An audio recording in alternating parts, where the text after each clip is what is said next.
Hey, well, welcome to Great Lakes Church, you guys. There might be a few people here who don't know me. My name is Justin, and I've had the absolute pleasure over the last 7+ years to serve this church in so many varying capacities currently as the Kenosha campus pastor. And I got to tell you, it's been one heck of a ride. And if you don't know me, the thing is, I've done lots of things, but I've never done this thing that we're about to get into. I call it a conversation. Some people call it preaching.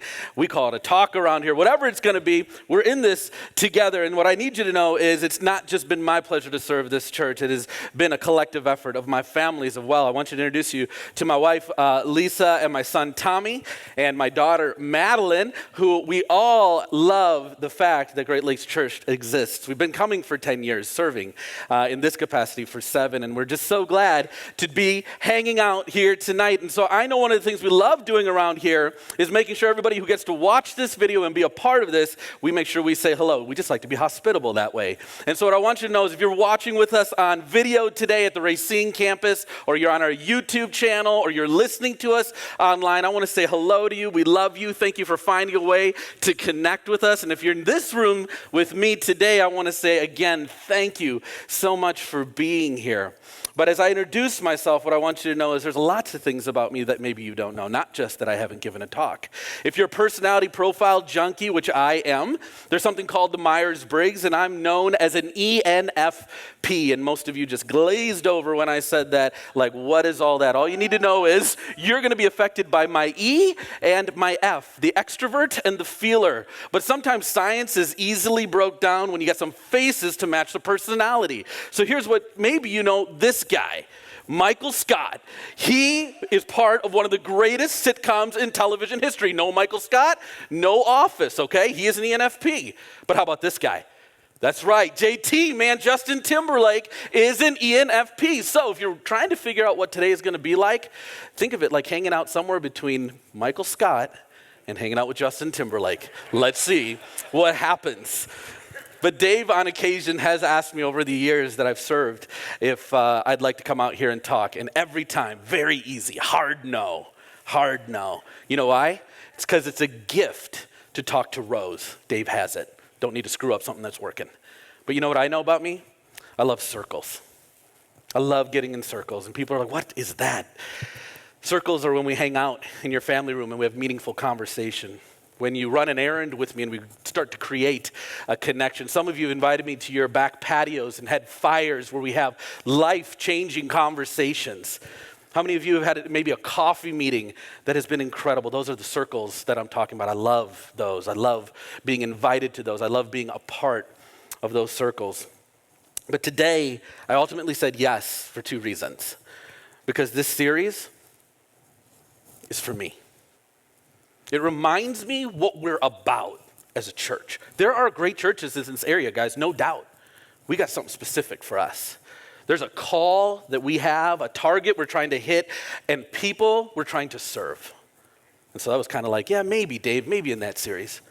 And then he said, here, I want you to actually talk about something that I know is core to who you are. And I finally said, sure, and we'll get into what that is in just a minute. But the last 2 weeks, if you haven't been here, you got to catch up. You know, week 1, Dave took this shot to say, hey, if we're going to be who we are, you got to know that we love everyone always. But you can't just say that. You got to have some traction to that. And so he said, if we're going to love everybody always, then we better build bridges and not walls. But then last week, he said, if we're going to live out those 2 things, then here's what you in each of these seats, and me included, have to be about. We got to have a desire to grow and not maintain where we're at spiritually. And so today, my encouragement as we get into this is if you missed it, go online. There's a reason we put it here. To some of you who may have started coming with started showing up here, trying to kick the tires, trying to figure out, is this a place I want to invest? Is this where I want to help make an impact? Is this where I want to connect? You got to catch up because all of this stuff flows together. So the last thing I'm going to ask is that you allow me to look at you guys and who's on camera with me, and just let me think this is one big circle, all right? Here we go. So, ever had something on your honey-do list or the chores you got to get done, and you realize it's not a one-person job, but it's a lot of hassle to invite somebody to come help you out? And some of you know, yeah, I should invite somebody, but then I'm not going to do it because just I forgot, but I got to get it done. Okay, how about this guy? Like, this guy has something so important, his ladder's not even going to be tall enough to reach, so he stacks a table upon a table with a ladder because he got busy. And nothing bad can happen here until it actually does. I don't know what he would say in retrospect. He didn't die, by the way. He's okay. But what about this guy who needs to move his television from his third floor apartment? Yeah, that's what happens. That's what happened. But ultimately, I got to tell you, he's got some encouragement from his wife coming. Chucky, your car broke. A car broke. Just want you to know, along with the television. Okay. But I got to tell you, if nothing else, this guy, I don't know. He's breathing right. He's even got the gloves. This is not the first time he's done this, and he's ready. You see the breathing? I think the breathing's right. How would I know? But I got to tell you, in just about a minute here, he's going, I should have called for a spotter. And the only person he can think of to call now is Mom. When all else fails, be ready to call Mom. I got to tell you, again, when all else fails, call Mom. You know what, in hindsight, I bet you those guys would tell you, and I don't know why they're all men. That's probably for a different talk. I bet you they wish they had run their plan or their process or their decision-making through somebody else. They probably wish at that point they had called somebody to come help them out. In every area of our life, can I tell you something? We need people. We need people to speak into our lives. We need people for encouragement. We need people for wisdom. Can I tell you a lot of times we need people? Speak truth in our life. We need people that pray for us. I don't know how many of you are sitting here facing a major life decision, and maybe you're thinking to yourself, who have I brought into the conversation? Some of you are maybe getting ready to start a long-term relationship. Maybe there's some of you getting ready to end a long-term relationship. Maybe there's some financial decisions you got to make that you're going, oof, maybe I should consult somebody. How about some of you sitting here going, man, I got to get out of the career I'm in. I need to make a move. I know I'm always in the area of parenting, looking for encouragement, looking for people to give me survival skills, to give me ways to just go, you'll get through this season. Always looking to bounce things off of people. Let me add to that list. Your faith, this idea that following Jesus is important. It's something you want to try. You're kicking the tires. I'll tell you something. It's something I don't recommend you try alone. I think it's worth bringing a diversity of thought into that process. Because here's what I know. We all need community to do life. But when I talk about inviting people into your life, there are some people here that your personality, your hard wiring kind of makes you, oof. Because you're built, you're private people. Maybe you're an introvert, and maybe you're not always leaning in the direction of saying, if I got to do something, I'm going to invite some people into it. Let me tell you something. That's how you're wired. That's how you're created. That's cool. I totally understand. Some of us, we got traditions and culture we're fighting when we hear about connecting with people and asking for help for different thought processes. Because we grew up in a home that said, hey, we don't talk about religion. We don't talk about politics. Man, you know better. How many men in this room know? Men don't share. We don't share. I got no feelings. I promise we're not going to share anything here. How many women know independent women do it alone? They do it alone. And I don't know how many times I've heard strong people aren't vulnerable. Strong people aren't vulnerable. I just bring it all up because if we're going to have an unfiltered conversation, I want to call the fear out in the room. I want to ask you for a favor. Would you set it aside? Would you let us, for just the next few minutes, be able to go, yep, there are those fears in my life. I'm even hardwired for some of it, but I'm going to put it aside so I can hear maybe something that could change my life. Because here's what I know. Most of life's greatest growth moments happen outside of our comfort zones. Most of life's greatest growth moments happen outside of our comfort zones. And again, if this Jesus thing, following him is important to you, and if you're serious about wanting to figure out what that looks like, I can tell you, if you want to go for it the long term, you can't do it alone. You know what I love about the Bible? the collection of books and letters that we have available to us, is that in the New Testament, so that's the second half of the Bible, there's some incredible people who decided that they have some incredible insight. Some of them were even part of Jesus' small group.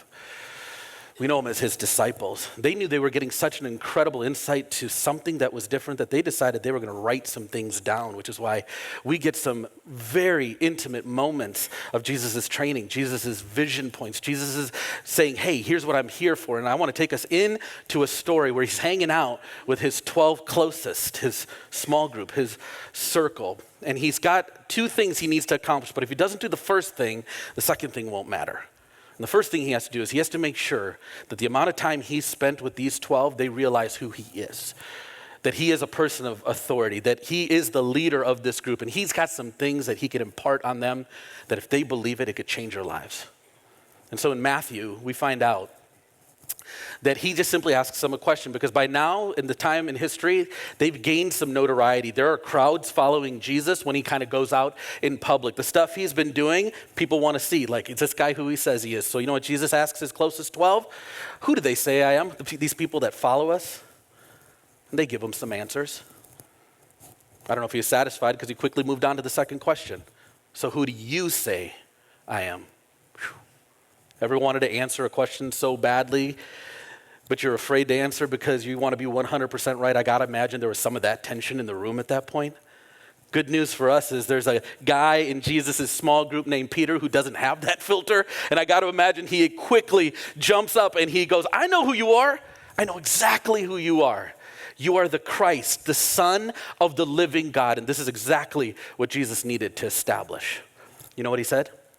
You are so right. You're not even just a little bit right. You are 100% right. You are so right that I'm going to let these people in our small group know it's profound. Here is actually how we get to read it. And Jesus replied, you are blessed, Simon, son of Jesus, that's Peter, because my Father in heaven revealed it to you. That's how profound he wanted to let them know his statement was. And so now I say to you, Peter, and here's what he needed to set this whole thing up for. Upon this rock, I will build my church, and all of the powers of hell will not conquer it. Hey, if you say I am the Son of the living God, then let me make a bold prediction for you. We're going to build a church, and nothing's going to stop us. So I need to have a geek moment with you. I got to pause. There's one word in that verse that I just read that I want to give you just a little bit of clarity on. And it's church. Because we all know what a church is. We're sitting in one, right? It's this building. It's these walls. It's this place. Except it's not. That bold prediction wasn't for a place or a holy site or walls. It was for the people that ultimately would sit in them and make the church. Jesus' bold prediction for the future of the church was not for a place. And you've heard us say that a lot of times around here.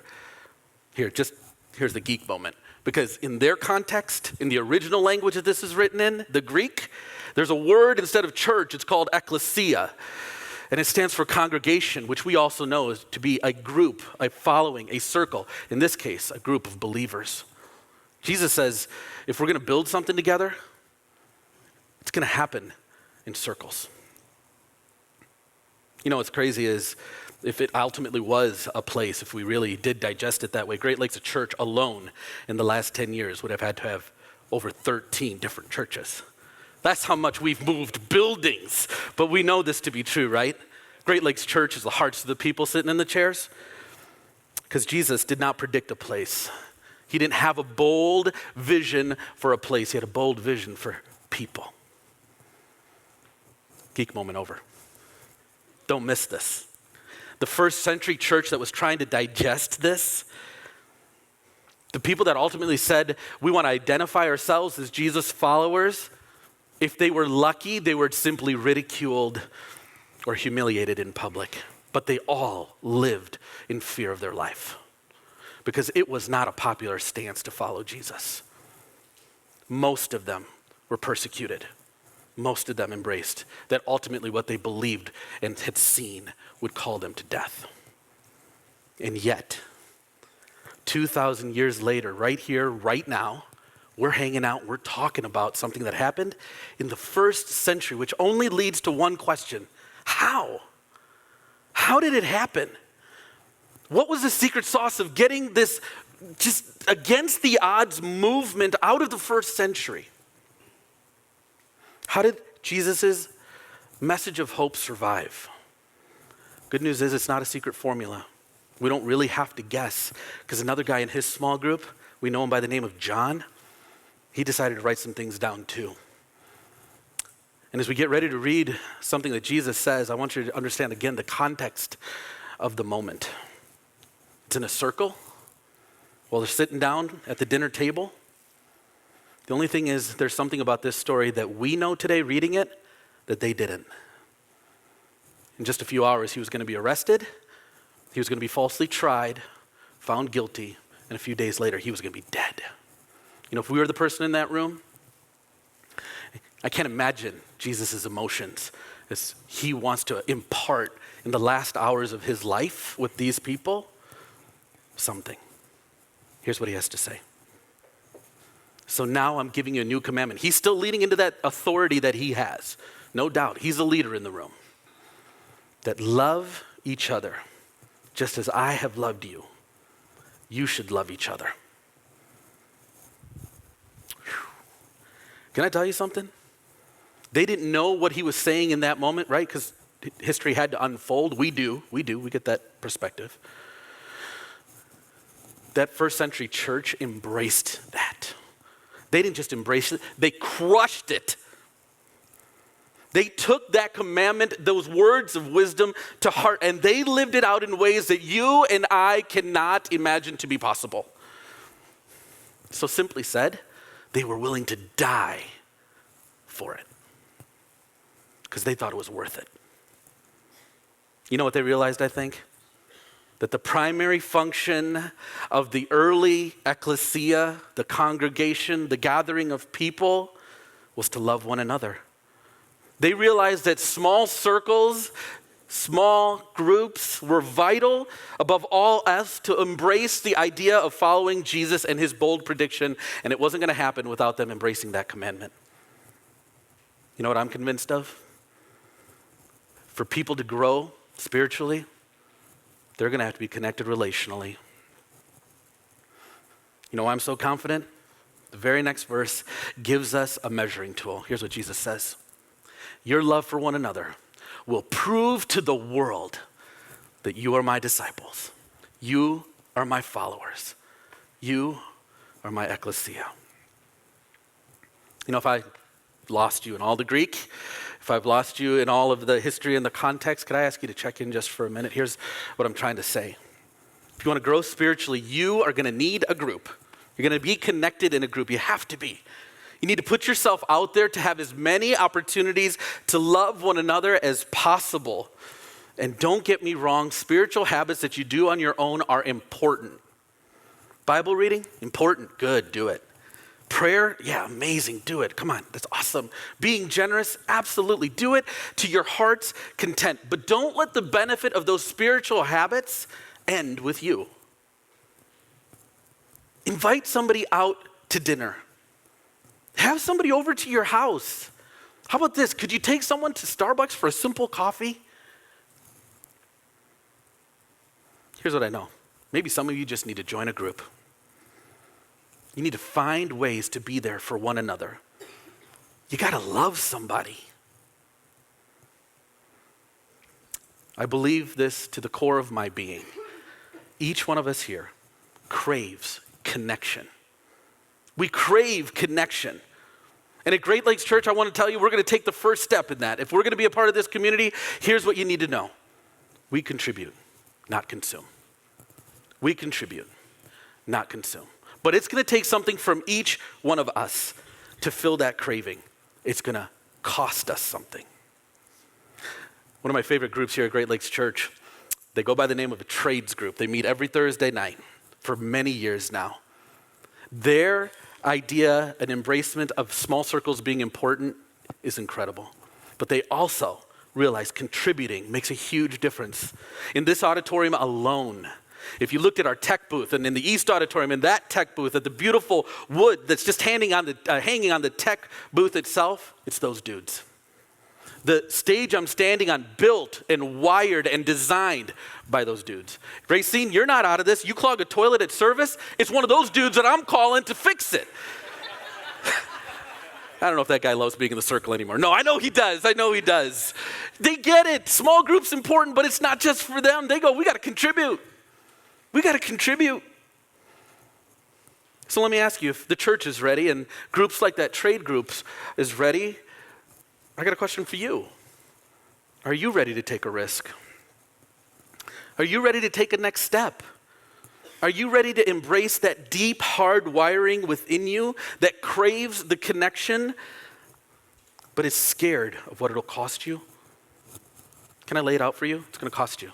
It's going to cost you your schedule. It's going to cost you your comfort. It's going to cost you some convenience. Can I tell you something? You actually make a connection. Can I tell you what it's going to cost you? You may have to be there for somebody else. You might have to love them. You may have to share something with them. You might have to be vulnerable. You might have to speak truth into someone's life. I know there are people crazy busy schedules at work. I know you're crazy busy at home. Your kids are just starting to get into stuff and it's busy. I have met some incredible single parents at this church. I have no clue how you're doing it. But I want to offer two very, very simple steps if you're willing to accept the cost of what it takes to fill and fuel that craving deep within you. Whether you got handed it on your way into a service, whether the last couple of weeks you've seen this on your seat, whether you've gone online to just simply browse. This is the singular greatest way I and this church has to help you with that craving. It's the small groups catalog. We've gone to, we've just tried so hard to try and, we know the hurdles, that's why we're talking about it. But we also know we have to give options. We have to give you choices, and that's what's in here. The leaders, we ask them, can some of you lead interest-based groups? Can others of you lead stuff for 8 to 10 weeks? Others of you going, I ain't got 8 to 10 weeks, I only got 8 to 10 minutes. Do you have a couple hours on a Saturday? We got some one-day serve stuff happening.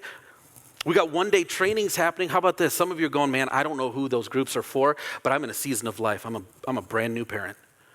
I'm married. I'm a young adult.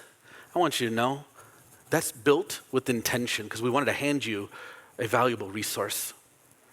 And here's what I think can happen if you approach it with the right heart. You're going to find something.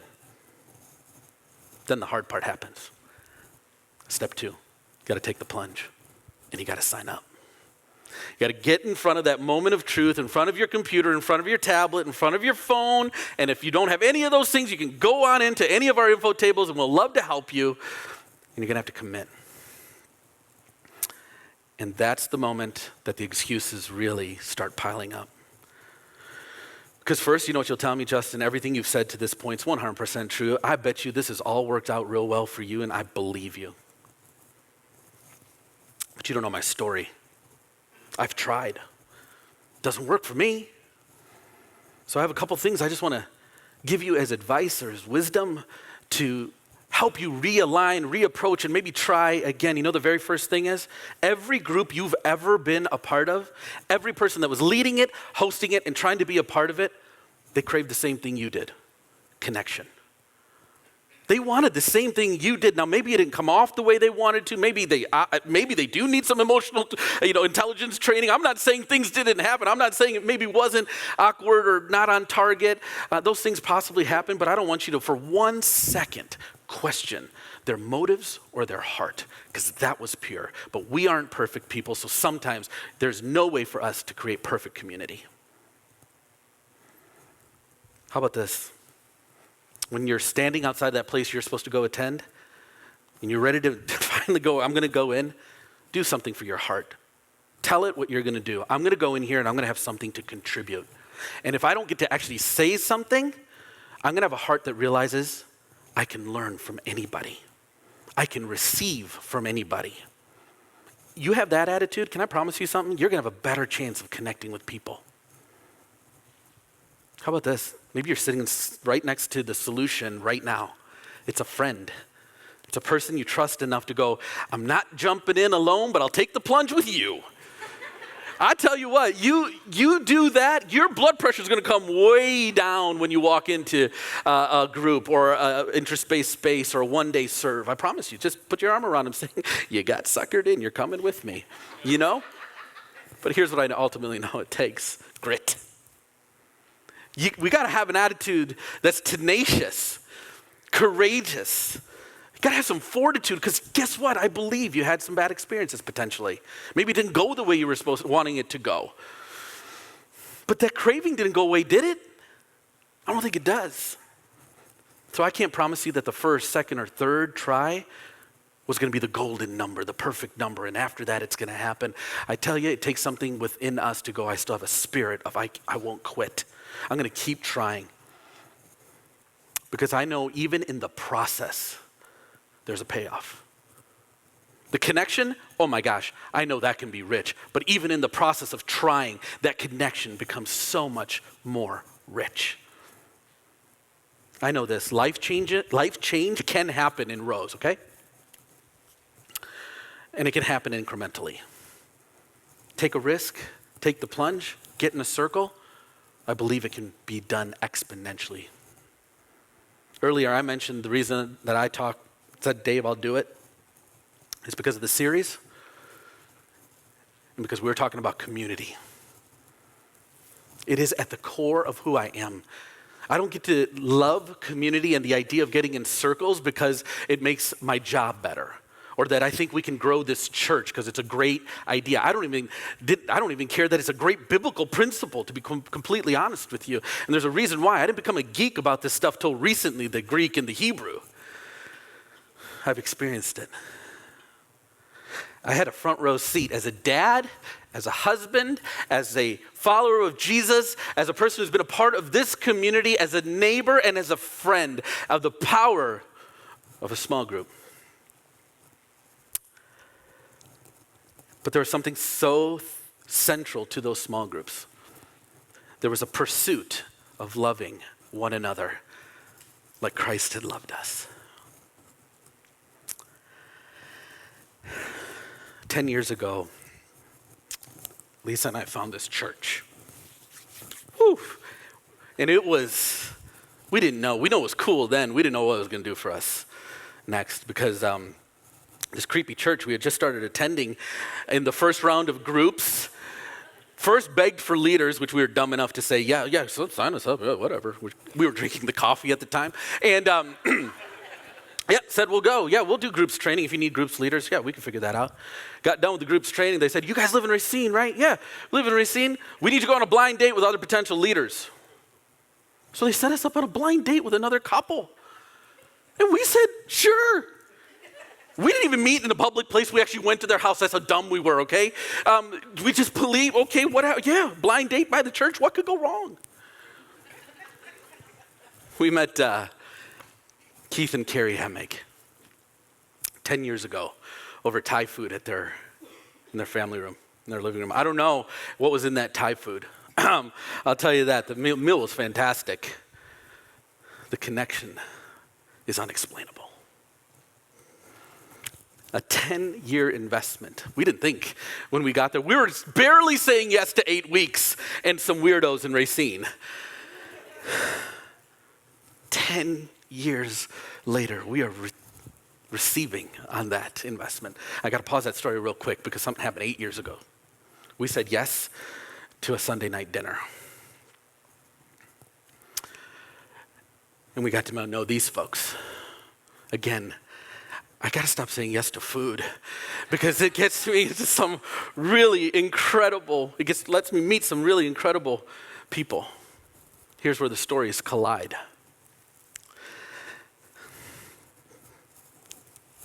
Six years ago, Lisa and I sat in a room with our son. And really all I remember is he has autism. And everything else is gone. Everything crushed.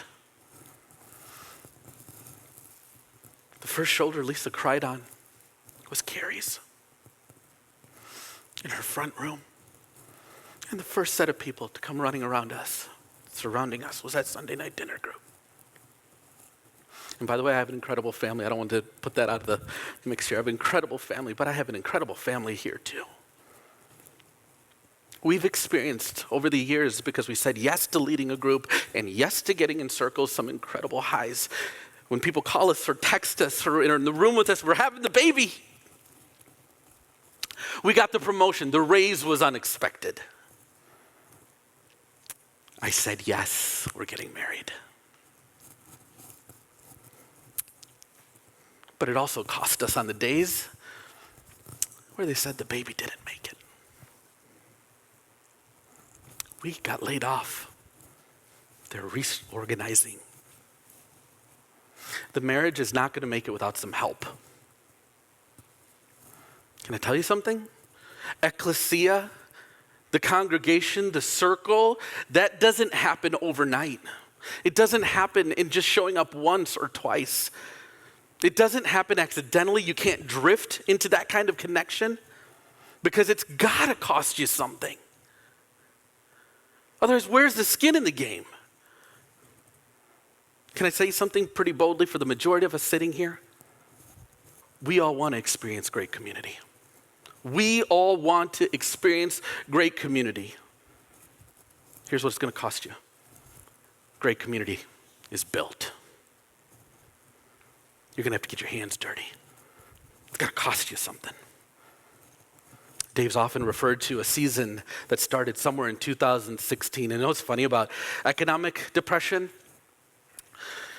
You never know where the bottom is till you come out of it, you know?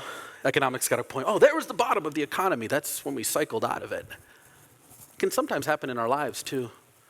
So Dave's talked about how crazy that 2016 and some years thereon were, right? We moved 6 times in Kenosha. Racine had lost an incredible, loved pastor, and we were on a search for that person. I mean, I often just said, man, we got lots of opportunities around here, don't we? That was my facade. Towards the end of that season, I was running on empty.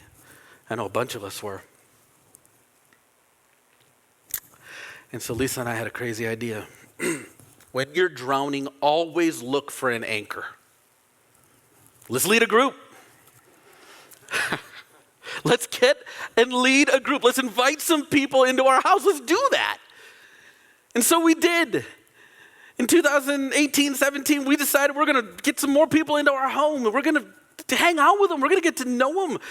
And you know what's so cool about them? They were just starting to learn about a place that says we love everybody always. They were experiencing a church that wanted to build bridges and not walls, that wanted them to grow and just not maintain. They were just like they didn't even have to consume. They were like, what can we do? We're ready to go. We want to contribute. It worked so well, we doubled down. The very next season, we invited another handful of people into our home, because if it worked once, it's got to work again, right? Oh man, same thing.